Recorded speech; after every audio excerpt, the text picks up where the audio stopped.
Дојавите за бомби во 47 училишта во Скопје и Куманово биле лажни, утврди Министерството за внатрешни работи, откако вчера направи антитерористички проверки низ училиштата и увиделе дека нема опасност од бомба, како што им пристигнало на меловите во училиштата.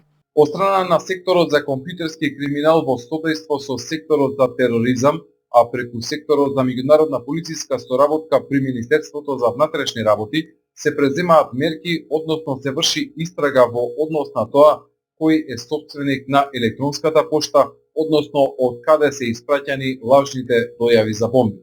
Дојавите за бомби не се новост во Македонија. Во 2022 секојдневно учениците губеа часови во училиште, бидејќи специјалните единици на МВР, заедно со кучиња, ги проверува училниците дали има некаква експлозивна направа.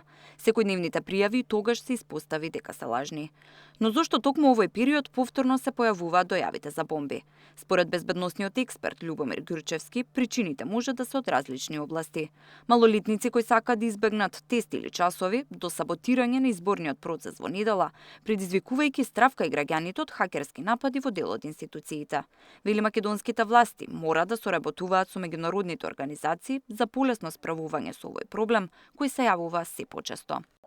Безбедносните служби, заедно со обвинителството, координирани од обвинителството, мора да ја зголемат меѓународната соработка, затоа што Република Македонија не често пати е жртва на електронски дојави за било што, па дури и хакерство. Знаете, беше нападнат фондот за затвор, фондот за пензијско инвалидско осигурување и така натака, одредени банки во светот. Значи, Република Македонија мора на највисоко ниво да ја издигне соработката со Интерпол, со Европол и со сите други безбедносни структури, со военото разузнавање и така натака. Значи, од НАТО да побара таа ние што во право да викаме меѓународна правна помош.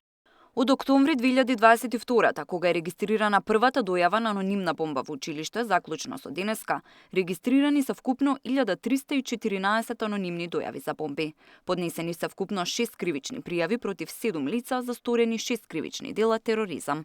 Тамара Дичевска, Сител телевизија.